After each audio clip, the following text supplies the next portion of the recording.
नमस्कार प्रिय मित्रों, मैं ज्योतिषकार कमल आप सबका हार्दिक अभिनंदन करता हूं आपके अपने इस प्यारे यूट्यूब चैनल एस्ट्रो कमल में। दोस्तों, आज हम बात करेंगे विवाह की बात।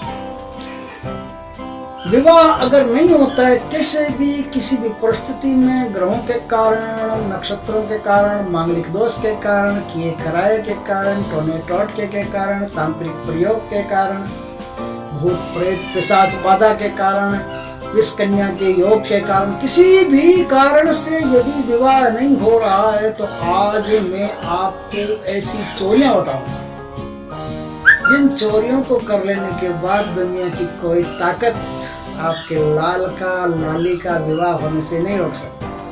कितनी ही उम्र बड़ी हो रही हो, आपकी चिंता बहुत बढ़ गई हो, कहीं भी आपका काम नहीं होता हो, तो आप आज जो मैं बताऊं वो काम कर लो।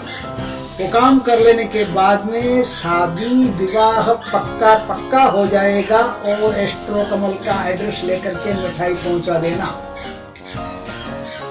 बात यह है कि आपके अड़ोस में, पड़ोस में, रिश्ते में, नाते में कहीं भी कोई विवाह हो रहा हो और आपको उसमें बुलाया हो, आप जाते हो और आते हो और जाते हो और आते हो, तब क्या करना है? विवाह में एक बात होती है कि कुमार जो होता है ना, कुमार, उसके घर से गणेश जी मिट्टी के बना करके विवाह में पहले मंगवाए जाते हैं, फिर उनकी पूजा अर्चना की जाती है। उसे विनायक स्थापना बोलते हैं। विनायक स्थापना में वो जो गणेश जी की मूर्ति होती है वो बड़ी शक्तिशाली होती है। अब क्या करना आपको कि इधर शादी हो गई, जिनकी शादी हो रही है उनकी शादी हो गई, इधर उनकी शादी हो जाने के बाद उन्होंने इस गणेश जी को कहाँ रखा है, इस पर आप नजर रखिए। और वो गणेश जी आप जैसे तैसे मौका मिले उठा करके, चुरा करके कैसे ले आएंगे। मांग करके नहीं, चुरा करके लाएंगे तो ये टोटका सफल होगा। ये मांग करके कोई दे देता है, हाँ आप ले जाओ आपका हो जाएगा, तो नहीं। जैसे मनी प्लांट चुरा करके काम में लिया जाता है, उसी तरह से ये भी चुरा करके ही गणेश जी काम में ले जाते हैं। तो ये गणेश जी आप कभी भी लाओ, जिनके अगर विवाह हुआ है वो उस गणेश जी को बड़ा संभाल के रखते हैं। तो आप जहाँ संभाल के रखते हैं वहां से ये होते विवाह में, या विवाह के घर वाले कहीं और कहीं बैठे हो, तो आप तचका के गणेश जी को ले आओ। बस उस गणेश जी को ला करके आपको क्या करना है, अपना जो घर है ना, घर में उसको गणेश जी को अच्छी तरह से पूजन करना है।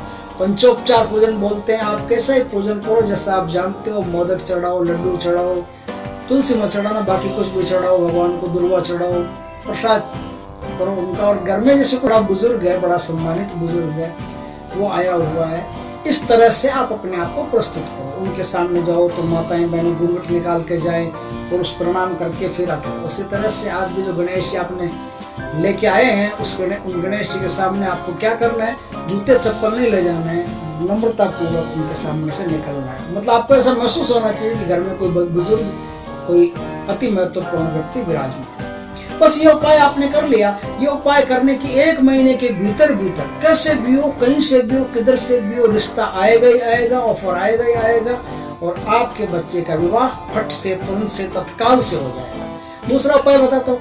कुमार जो होते हैं ना, कुमार जब अब वो व्हील होता है, व्हील पहिया जिसको मटकी वगैरह बनाते हैं, उसको चाक बोलते हैं। चाक है, वो व्हील है।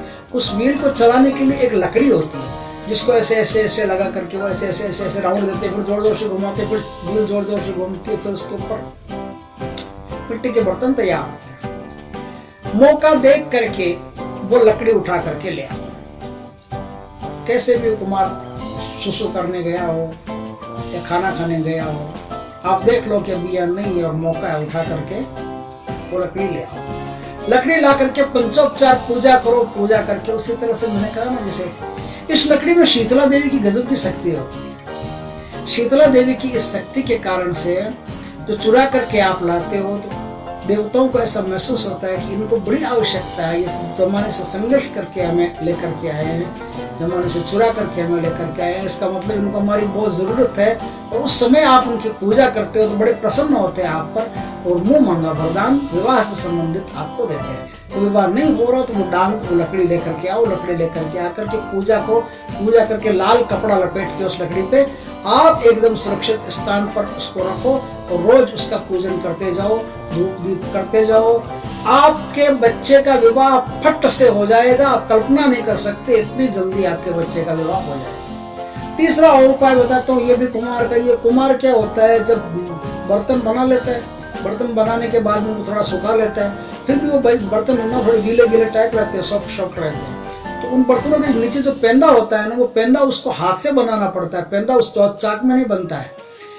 चाक में तो ऐसे धागा लगाता है, धागे से वो काट देता है और आधा कटा हुआ आधा साबुत ऐसा रहता है। तो पेंदा जो होता है वो ऐसे पीट पीट के बनाता है। उसमें एक लकड़ी का उसके पास औजार होता है जिसे थपेला कहते हैं।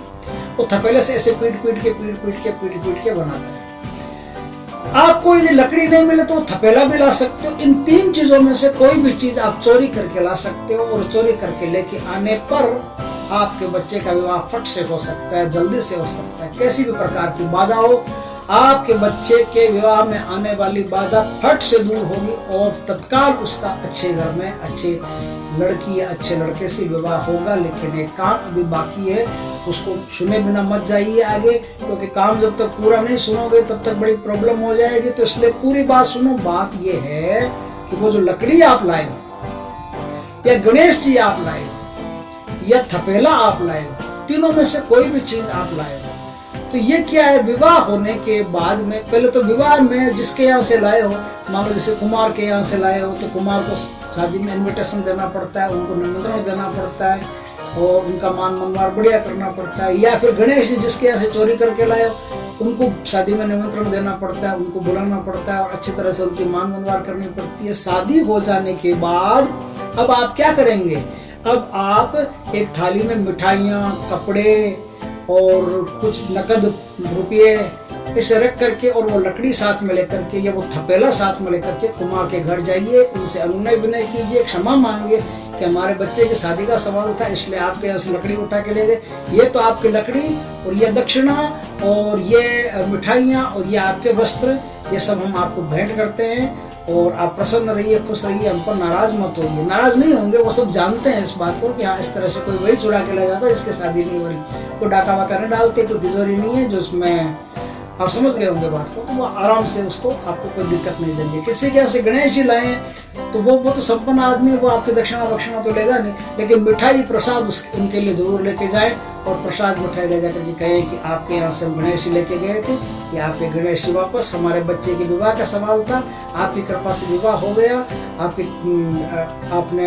आप संतुष्ट रहिए, शांत रहिए और ये मिठाई का प्रसाद आप ग्रहण कीजिए। जैसे ही वो मिठाई खा लेते हैं, आपके बच्चों का जो जीवन है ना बड़ा सुखमय हो जाता है, उनकी गृहस्थी अच्छी तरह से चलती है। अगर ऐसे में कभी कभी कोई घर वाले कुछ हल्का फुल्का जोर से भी बोले तो उनको प्यार से मनाने की कोशिश कीजिए कि आप गुस्सा मत कीजिए, हम शादी के लिए ले गए थे, कोई तिजोरी भरने के लिए नहीं ले गए थे, तो शादी हो गई, अब आप अपने गणेश जी वापस लीजिए और ये आपकी मिठाई प्रसाद वगैरह। इस तरह से वो संतुष्ट कर देंगे ना, तो बच्चे के विवाह में आने वाली बाधाएं तो दूर होगी गृहस्थी भी सुंदर चलेगी और चहुमुखी विकास उनके जीवन में होगा। आपके घर गृहस्थी में बड़ा आराम रहेगा, सुख रहेगा, शांति रहेगी। वीडियो अच्छा लगा हो तो लाइक करें, कमेंट करें, शेयर करें और यदि पहली बार आप हमारे चैनल पर आए तो चैनल को सब्सक्राइब करें। पास में जो बेल आइकन का बटन है वो दबा दें ताकि हमारी ज्ञानवर्धक जानकारी पूर्ण वीडियो सबसे पहले आपके पास आ सके। जय श्री कृष्ण मित्रों।